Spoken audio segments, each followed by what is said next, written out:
नमस्कार दोस्तों, मेरा नाम है विजय कुमार। आप देख रहे हैं कॉमिक्स पिटारा चैनल को। तो चलिए दोस्तों, मनोज कॉमिक्स में हवलदार बहादुर की इस शानदार कॉमिक्स को शुरू करते हैं, जिसका नाम है हवलदार बहादुर और अंधे के हाथ बटेर। आप देख सकते हैं इसका कवर पृष्ठ, जो कि कुछ इस तरह का है, देख सकते हैं। एक दिन सुबह सुबह हवलदार बहादुर को कमिश्नर साहब का लिखित आदेश प्राप्त हुआ। नेपाल सरकार ने कुछ दिन के लिए तुम्हारी सेवाएं मांगी है। तुरंत नेपाली दूतावास जाकर राजदूत थंगा थंगा थापा से मिलो। संदेश पढ़कर हवलदार बहादुर आश्चर्य और खुशी में जड़वत होकर रह गए। नेपाल सरकार ने मेरी सेवाएं मांगी है? तभी ओए, क्या हुआ? ठंड से जम गए हो क्या? चंपा कली, क्या है? कुछ बोलोगे भी? पहले तो मेरे एक चिकोटी तो काट लो। काटी। आई, बस छोड़ दे। क्यों, मजा आया? चुप कर, मैंने इतनी जोर से काटने को कहा था क्या? नाक उखाड़ दी मेरी। जा, दफा हो जा यहां से। मगर ये तो बता दो कि तुम मुझसे चिकोटी क्यों कटवाई थी? दरअसल मैं देखना चाहता था कि कमिश्नर साहब का ये संदेश मुझे कहीं सपने में तो प्राप्त नहीं हुआ था। जानती है, नेपाल सरकार ने मेरी सेवाएं मांगी है। हट जा सामने से, मुझे नेपाली दूतावास जाना है। हवलदार बहादुर अपने मोपेड पर सवार होकर नेपाली दूतावास पहुंच गए। ओह, ये तो बंद ही नहीं हो रही है। शोर सुनकर दूतावास का चौकीदार उनकी ओर लपका। ओए, बंद कर ये शोर। अरे वाह, बंद हो गई।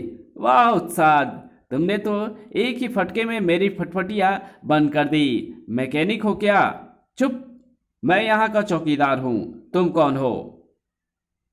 मैं हवलदार बहादुर हूँ और थंगा थंगा थापा साहब से मिलने आया हूँ। आए, साहब ने कहा था कि कोई हवलदार आने वाला है, मगर ये साला तो पुलिस वाला लगता ही नहीं है। हवलदार को संदिग्ध दृष्टि से देखते हुए चौकीदार ने उन्हें भीतर जाने की अनुमति दे दी। और जब वो राजकुमार थंगा थंगा थापा के ऑफिस में प्रविष्ट हुए, कौन हो तुम और अंदर कैसे आए?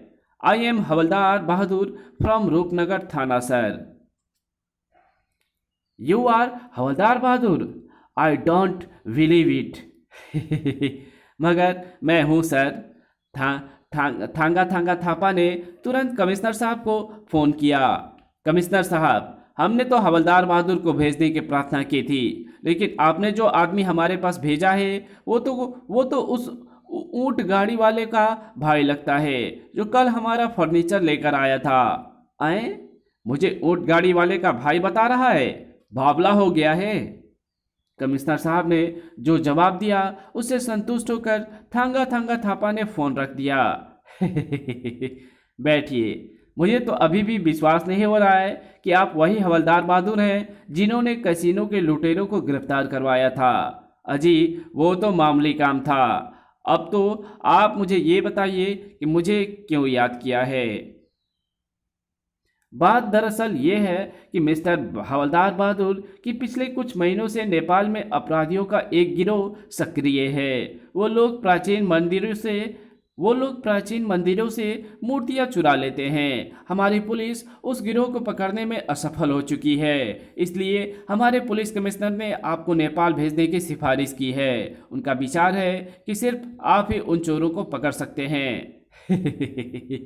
बिल्कुल ठीक विचार है उनका। मैंने बड़े बड़े चोरों को पकड़कर हवालात में सड़ा दिया है। तो फिर आप तुरंत नेपाल के लिए प्रस्थान कीजिए। आपकी यात्रा के सारे प्रबंध हो चुके हैं। ठीक है जी, मैं आज ही प्रस्थान कर जाता हूँ। हवलदार बहादुर जब नेपाल रवाना के लिए विमान में सवार हुए तो खुद को जेम्स बॉन्ड से कम नहीं समझ रहे थे। हिंदुस्तान से नेपाल तक की मेरी जासूसी का डंका बज गया है। वो बेचारा जेम्स बॉन्ड तो आजकल बड़ा शर्मिंदा हो रहा होगा। फिर जैसे ही वो काठमांडू एयरपोर्ट पर विमान से उतरे, वेलकम सर, आपने मुझसे कुछ कहा? यस हवलदार बहादुर जी, मैं कमिश्नर साहब की सेक्रेटरी शशिबाला हूँ और आपको रिसीव करने आई हूँ। पिछले वर्ष यहाँ के सभी अखबारों में आपके चित्र छपे थे, इसलिए मैंने आपको देखते ही पहचान लिया। बड़ी मेहरबानी जी आपकी, वरना मुझे तो बड़े बड़े नहीं पहचान पाते। ससीवाला के साथ वो सरकारी गाड़ी में रवाना हुए। आप जैसे मशहूर जासूस को तो अपने साथ देखकर मुझे बहुत प्रसन्नता हो रही है। सभी को होती है जी। जेम्स बॉन्ड भी जब मुझसे मिलता है तो यही कहता है। हवलदार ने डींग हाँकी थी। James bond? मगर वो तो एक काल्पनिक पात्र है, इयान फ्लेमिंग के उपन्यासों का हीरो। मैं उस जेम्स बॉन्ड की बात नहीं कर रहा हूँ जी। हमारे यहाँ भी एक जेम्स बॉन्ड है जो टॉफियाँ बनाने वाली कंपनियों के लिए मॉडलिंग करता है। हवलदार ने तुरंत तुक्का भिड़ाया था। तभी धाड़ उफ! अरे ये लोग तो डाकू लगते हैं। वो वो चारों गाड़ी की ओर बढ़े। वो हमें लूटने आ रहे हैं। अब क्या होगा? ये क्या कर रहे हैं आप? हवलदार बहादुर कहाँ है? ये बैठे हैं। अरे ये तो मुझे ही ढूंढ रहे हैं। अरे आप इस तरह छुप कर क्यों बैठे हैं? ये आप लोगों को डाकू समझ रहे हैं। डाकू? ससीवाला को उनके साथ हंसते देख हवलदार बहादुर का भय समाप्त हो गया और वो भी हंसते हुए उठे। तो आप लोग डाकू नहीं हैं? नहीं हवलदार जी, ये पुलिस के आदमी है और हमारी सुरक्षा के लिए गाड़ी के साथ चल रहे थे। तो आपने पहले क्यों नहीं बताया? मैं तो इन्हें डाकू समझकर ठोकने ही वाला था। अच्छा हुआ बच गए बेचारे, मगर आप तो सीट के नीचे छुप गए थे। वो तो मेरा एक्शन लेने का तरीका था। मैं हमेशा दुश्मन पर छुपकर वार करता हूँ। अच्छा ठीक है, अब आप हमारे साथ चलिए। कहाँ? हमें वायरलेस पर कमिश्नर साहब का संदेश मिला है। वो इस समय पुलिस चीफ के बंगले पर हैं। आपको सीधा वहीं बुलाया है। पुलिस चीफ अपने बंगले में कमिश्नर साहब के साथ बिलियर्ड खेल रहे थे। आपका वो हवलदार अभी तक नहीं पहुंचा कमिश्नर साहब। मैंने उसे यहाँ लाने के लिए संदेश भेज दिया है सर। वो लोग आते ही होंगे। तभी ओह, ये तो गेंद डंडा हो रहा है। व्हाट? Who are you? हवलदार बहादुर? सर यही है हवलदार बहादुर। नॉनसेंस! ये बिलियर्ड को गेंद गेंद डंडा बोल रहा है। कैसा हवलदार है ये? मैं तो मजाक कर रहा था सर। जी हाँ सर, ये बहुत मजाकी आदमी है, मगर बहुत ही चालाक और बहादुर पुलिसकर्मी है। मुझे तो ये पुलिस वाला ही नहीं लगता। क्या बात करते हैं सर, मैं खानदानी पुलिस वाला हूँ। पिछले 7 पीढ़ियों से मेरे पुरखे अपराधियों की दुमों में नमदा करते चले आ रहे हैं। इसलिए तो हमने आपको यहाँ बुलाया है हवलदार बहादुर जी। नेपाल में इन दोनों कुछ चोरों ने काफ़ी उत्पात मचाया हुआ है। तो आप मुझे उन चोरों का पता बताइए, मैं सबको पकड़कर हवालात में सड़ा दूंगा। What nonsense! अगर हमें चोरों का पता मालूम होता तो हम तुम्हें क्यों बुलाते? पुलिस चीफ को क्रोध में देखकर पुलिस कमिश्नर ने तुरंत बात बनाई। लेकिन सर, हवलदार जी को चोरों के विषय में कुछ तो जानकारी देनी ही होगी। मैं उन्हें हेडक्वार्टर ले जाता हूँ और केस की पूरी फाइल दिखा देता हूँ। ठीक है, ले जाइए। कमिश्नर हवलदार बहादुर के साथ हेडक्वार्टर की ओर रवाना हुआ। हवलदार जी, मैंने पुलिस चीफ से आपकी बहुत प्रशंसा की थी, लेकिन अपने उन पर अच्छा प्रभाव नहीं छोड़ा है। मैं यहाँ कुछ छोड़ने नहीं आया हूँ जी, चोरों को पकड़ने आया हूँ। हेडक्वार्टर पहुंचकर कमिश्नर ने केस की फाइल हवलदार बहादुर को दे दी और फिर उन्हें उनके होटल पहुंचा दिया। फाइल जाए भाड़ में, पहले इस नरम बिस्तर पर एक नींद निकालता हूँ।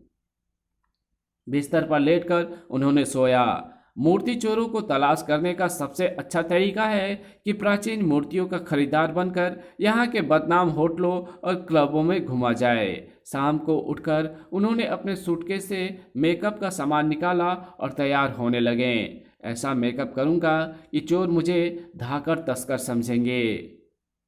होटल से बाहर आकर उन्होंने एक टैक्सी ली। मुझे किसी ऐसे क्लब में पहुंचा दो जहां शहर के बड़े बड़े गुंडे और बदमाशों का आना जाना हो। ये साला खुद तो कबाड़ी पहलवान है, बड़े बदमाशों के क्लब में जाकर क्या करेगा?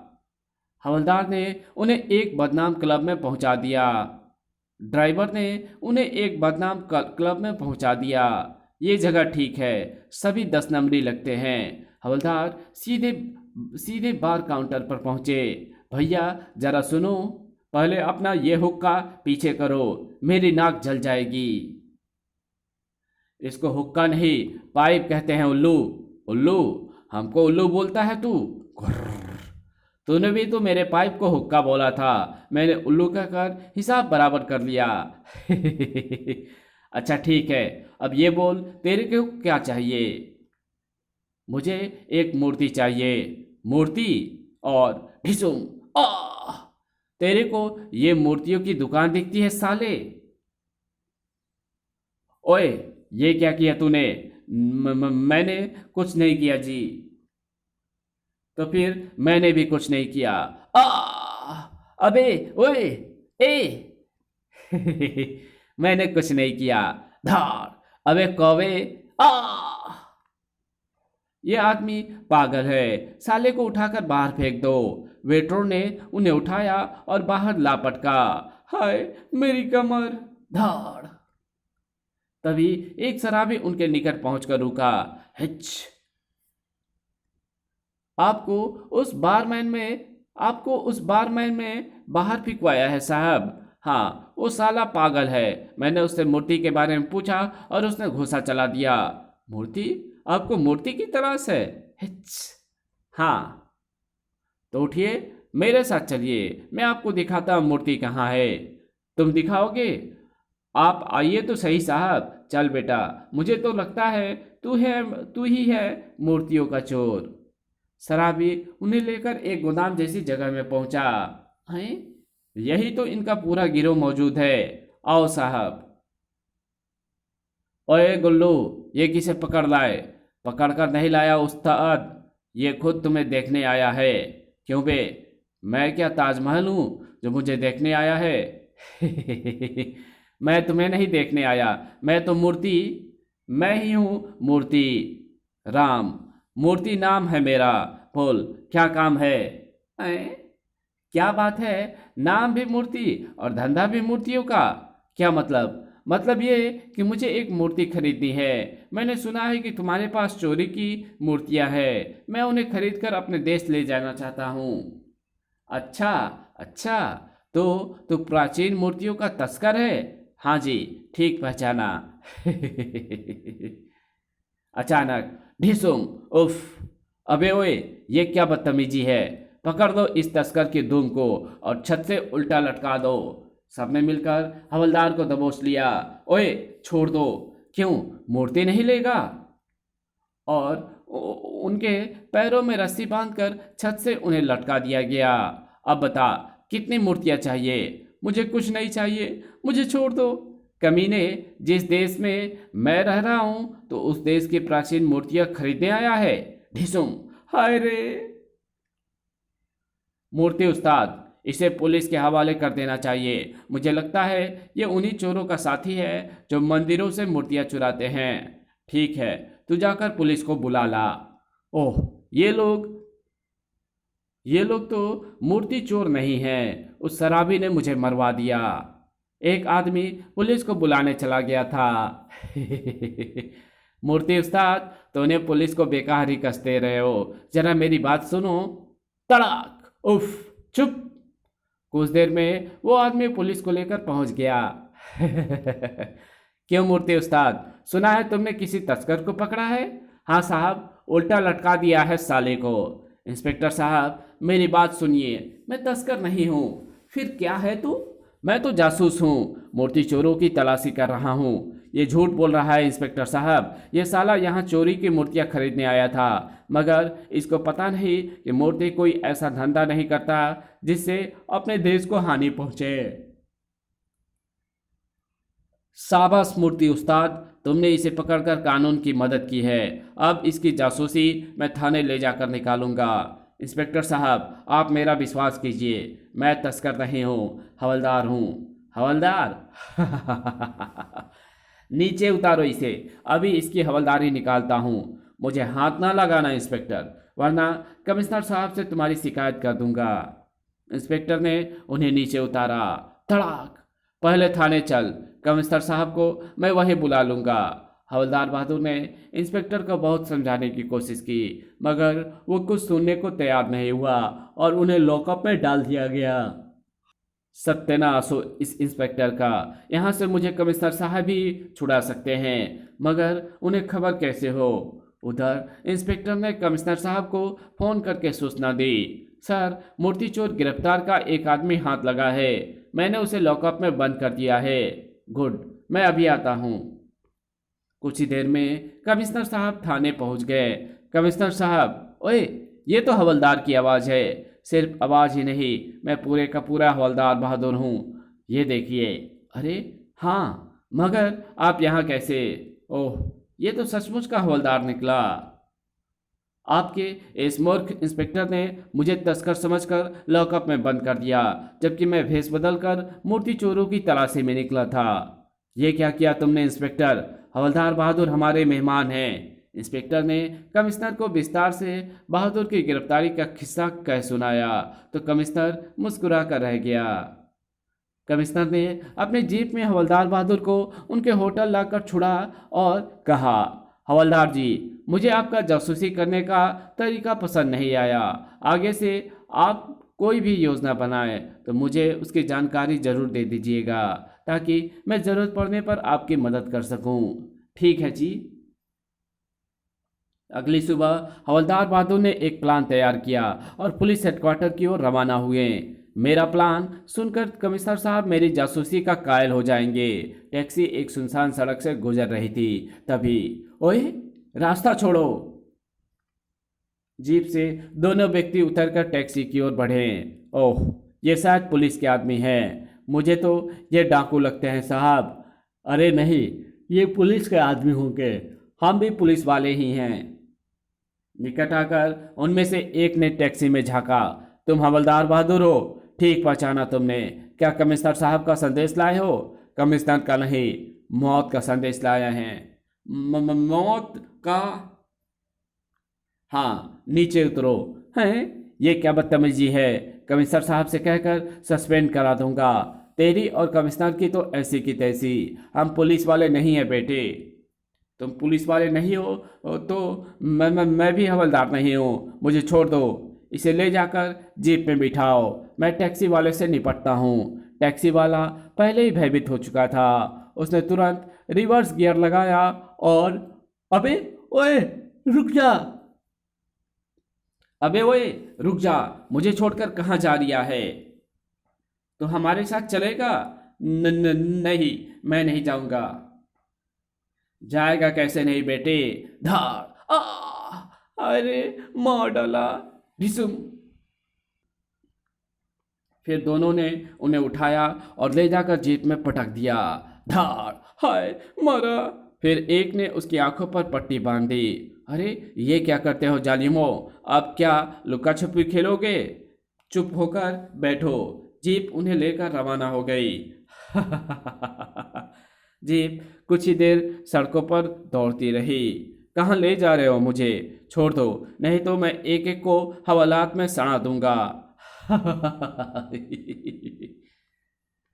एक पुराने खंडहर के निकट जीप रुक गई और हवलदार को पकड़कर नीचे उतारा गया। भीतर एक कमरे में गुंडों का सरदार अपने एक साथी के साथ बैठा था। वो लोग उस भारतीय जासूस को पकड़कर लाते ही होंगे। तभी धार! हाय, मार डाला। हाय, मार डाला। ये किसे पकड़कर लाए हो तुम लोग? मैंने तो हवलदार बहादुर को लाने को कहा था। यही तो हवलदार बहादुर है सरदार। ये हवलदार बहादुर है। इसे कमिश्नर ने बुलाया है हमें पकड़ने के लिए। घर्र, मजाक उड़ा रहा है। हिंदुस्तान में होता तो हवालात में बंद करके सड़ा देता साले को। क्यों बे, तो हमें पकड़ने आया है? हाँ, इतना सुनते ही मारो साले को। नहीं। ताड़! आई! एक ने हवलदार को गर्दन से पकड़कर उठाया और भिसुम! हाय! ताड़! हाय! चंपाकली! मुझे चंपाकली कहता है? मैं तुम्हें औरत नजर आता हूं साले? ठक! कुछ ही देर में हवलदार का हुलिया बिगड़ा पड़ा था। आई! आह! और सरदार उठकर हवलदार के निकट पहुंचा। अब बोल, हमें पकड़ने का बुखार तेरे दिमाग से उतरा या नहीं? मैं किसी को नहीं पकड़ूंगा, मुझे जाने दो। ठीक है, हम तुम्हें छोड़ रहे हैं, मगर कान खोलकर सुन ले। अगर दोबारा हमारी जासूसी करने की कोशिश की तो तेरी गर्दन काट काट दी जाएगी। बेहतर यही है कि तू वापस हिंदुस्तान चले जा। ठीक है जी, इसे वापस छोड़ आओ। अगर ये दोबारा जासूसी करता नजर आया तो मुंडी उड़ा देना। चल बे। दोनों गुंडे हवलदार को लेकर चले गए तो सरदार ने अपने साथी से कहा, हम बेकार ही डर रहे थे मुरारी। ये हवलदार तो चिड़ी मार की औलाद निकला। मुझे विश्वास है कि वो वापस हिंदुस्तान भाग जाएगा। हाँ, वो बहुत डर गया है। अब हमें उससे कोई खतरा नहीं है। आज रात हम अपना काम निपटा देंगे। ठीक है, मैंने सारे प्रबंध कर लिए हैं। आज रात वो कीमती मूर्ति हमारे हाथ लग जानी चाहिए। ठीक है सरदार, मैं एक बार वहां जाकर स्थिति को अच्छी तरह समझा आता हूँ। उधर हवलदार बहादुर अपने होटल के कमरे में भयभीत हुए पड़े थे। वो बदमाश बहुत खतरनाक है। मैं तो बाज आया ऐसी जासूसी से। कमिश्नर से कोई बहाना बना करके जान छुड़ा लूंगा। कुछ देर बाद वो अपना हुलिया ठीक करके कमरे से बाहर निकले। होटल में रहूंगा तो कमिश्नर का बुलावा आ सकता है। आज की रात बाहर घूमकर बिताता हूँ। कल सुबह ही तबीयत खराब होने का बहाना करके यहाँ से वापस अपने देश चला जाऊंगा। सरदार के आदमी मेरी निगरानी कर रहे होंगे। उसने कहा था कि मुझ पर नजर रखी जाएगी। घूमते घूमते वो नेपाल के राष्ट्रीय संग्रहालय के सामने जा पहुंचे। संग्रहालय? कुछ समय यहीं बिताता हूँ। संग्रहालय के भीतर काफ़ी भीड़ थी। ओह, ये तो देखने लायक चीज़ है। हॉल के बीच रखी एक प्रतिमा के इर्द गिर्द काफ़ी दर्शक खड़े थे। हवलदार बहादुर भी वहीं पहुँच गए। ये क्या चीज़ है भाई? ये नेपाली प्राचीन कला का नमूना है। इस तरह की दुर्लभ मूर्ति पूरे विश्व में और कहीं नहीं मिलेगी। इसमें दुर्लभ क्या है? पत्थर की ऐसी बहुत सी मूर्तियां बाजार में मिलती है। गधे हैं, गधे हैं आप। क्या प्राचीन कलाकृति और साधारण पत्थर की मूर्ति में कोई अंतर नहीं होता? जानते हो, इस मूर्ति को खरीदने के लिए यूरोप के एक संग्रहालय ने $5 लाख की ऑफर दी थी। $5 लाख? तभी उसकी उसकी नज़र हॉल में प्रवेश करने वाले एक व्यक्ति पर पड़ी। ओह, ये तो उसी मूर्ति चोर सरदार का साथी है। मुरारी को देखते ही हवलदार बहादुर को अपनी घुमाई याद आ गई। अगर इसने मुझे यहाँ देख लिया तो यही समझेगा कि मैं इसका पीछा कर रहा हूँ। मुरारी एक जगह पर खड़ा होकर चारों ओर इस तरह देख रहा था जैसे किसी को ढूंढ रहा हो। लगता है वो मुझे ही ढूंढ रहा है। इसकी नज़रों से बचना होगा। एक बार मुरारी ने पीठ उसकी ओर घुमाई तो वो तेजी से ऊपर जाने के लिए सीढ़ियों की ओर लपके। ऊपर जाकर इसकी नज़रों से बच सकता हूँ। सीढ़ियाँ चढ़ते चढ़ते ही एक कमरे का दरवाज़ा था। यहीं छुप जाता हूँ। आए, ये सब क्या है? दर्शकों के साथ एक गार्ड भी था। वो दर्शकों को बता रहा था, ये रोमन योद्धा का जीरा बख्तर है। पिछले वर्ष नेपाल के महाराजा रोम की यात्रा पर गए थे तो वहाँ के एक संग्रहालय ने उन्हें ये भेंट किया था। दर्शकों का वो दल कुछ देर बाद कमरे से बाहर निकल आया। हवलदार बहादुर वहाँ अकेले रह गए। मैं अभी बाहर नहीं जाऊंगा। उस बदमाश ने मुझे देख लिया होगा तो मेरी मुंडी काट लेगा। तभी उसकी नज़र कोने में रखी एक अलमारी पर पड़ी जिसकी ओट में एक कुर्सी भी रखी थी। कुछ देर वहाँ बैठता हूँ। वहाँ दुबक कर कुर्सी पर बैठ गए। आराम से बैठते ही अपनी आदत के अनुसार वो ऊँघने लगे और कुछ ही देर में सो गए। शाम को संग्रहालय बंद होने के समय जीरा बख्तरों वाले कमरों में सोते हुए हवलदार पर किसी की नज़र नहीं पड़ी। फिर अंदर कूदकर मुरारी को भी ऊपर खींच लिया। आजा। उधर हवलदार बहादुर जब अकेले बैठे बैठे उब गए तो उन्हें एक खुरापात सोची। रोमन योद्धा का ये जीनत अख्तर पहनकर देखना चाहिए कि वो लोग इसे पहनकर कैसे लड़ते होंगे। अरे बाप रे, ये तो बहुत भारी है। बड़ी कठिनाई से वो जीनत अख्तर अपने शरीर पर चढ़ाने में सफल हो पाया। मैं तो रोमन योद्धा बन गया हूँ। अब जरा चलकर देखता हूँ। उफ, कदम भी नहीं उठाया जाता। तभी ई धाड़ आए। ये आवाज़ कैसी थी? नीचे से कुछ आवाज़ें सुनाई थी और हवलदार बहादुर चौंक पड़े। नीचे कोई है, शायद यहाँ का पहरेदार, मगर वो चीखा क्यों? चलकर देखना चाहिए। जीनत अख्तर के भारी जूतों के कारण चलने पर अजीब सी आवाज़ उभर रही थी। दरवाजे से बाहर निकलकर वो सीढ़ियों के किनारे पहुँचे। ओह, ये दोनों तो वही दुर्लभ मूर्ति उठा रहे हैं। तभी अचानक उनका संतुलन बिगड़ जाता है। आ, ओह आई! ये क्या चीज़ है मुरारी? पता नहीं सरदार। धड़ धमाड़, धड़ धड़ाम। जीनत अख्तर के कारण हवलदार अजीब सी ही चीज नजर आ रहे थे। नीचे पहुंचकर हवलदार रुके। जीनत अख्तर के कारण उनको चोट नहीं आई, इसलिए उन्होंने खड़े होने की कोशिश की। ये कहीं भूत तो नहीं है मुरारी? भूत ही लगता है सरदार, गोली मार दो इसे। सरदार ने जेब से तुरंत रिवॉल्वर निकाला। इतनी देर में हवलदार उन दोनों को पहचान चुके थे और उन्होंने ये भी सुन लिया था कि सरदार उन्हें गोली मारने वाला है। ये सुनकर वो डरकर चिल्लाया। नहीं! उनकी चीख से घबराकर सरदार ने फायर कर दिया। धाय ठक! उफ! गोली फौलाद के जीनत अख्तर से टकराई थी। पल भर के लिए हवलदार बहादुर की सिट्टी पुट्टी गुम हो गई थी, लेकिन जैसे ही उन्हें एहसास हुआ कि जीनत अख्तर के कारण उनकी जान बच गई है तो उन्होंने खुशी से ठहाका लगाया।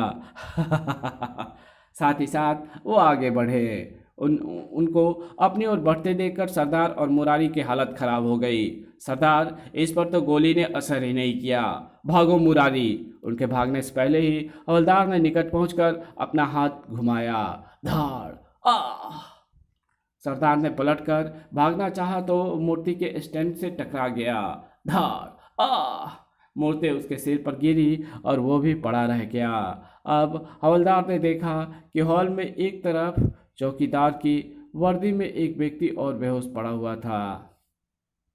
ओह, तो इन दोनों ने चौकीदार को बेहोश कर दिया था और ये मूर्ति चुरा कर भागने वाले थे। अब मैं समझा, शाम को ये बदमाश यहाँ मुझे ढूंढने नहीं आया था, बल्कि मूर्ति चोरी करने का चक्कर चलाने आया था। फिर स्वयं में हुई उनके मुख से ठहाका फूट पड़ा। आज फिर भाग्य ने मेरा साथ दिया। मैं तो डरकर यहाँ छुपा था और बात बन गई। वाह भगवान वाह, तेरा भी जवाब नहीं। सरदार की चलाई हुई गोली की आवाज़ बाहर वाले चौकीदार ने सुन ली थी। वो जब भीतर आए, ओह, ये कौन है?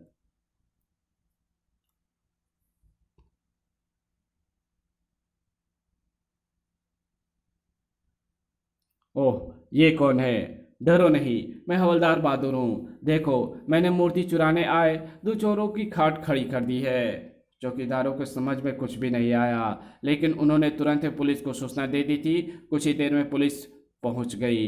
कमिश्नर साहब भी पुलिस पार्टी के साथ आए थे। ये सब क्या है हवलदार बहादुर जी?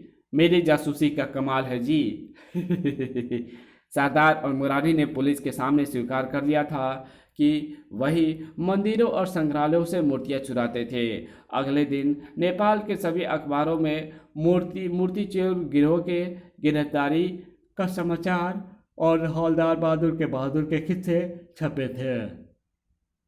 इसी के साथ ये कहानी यहीं ख़त्म होती है। तो मिलेंगे आपसे हवलदार बहादुर की एक और नई कॉमिक्स में, जिसका नाम है हवलदार बहादुर और तीन तिलंगे। तब तक के लिए बाय। वीडियो अच्छी लगे तो इस वीडियो को लाइक कर देना। चैनल पर नए तो चैनल को सब्सक्राइब कर बेल आइकन को ज़रूर प्रेस कर देना। तो मिलते हैं आपसे इसके अगले कॉमिक्स में। तब तक के लिए बाय।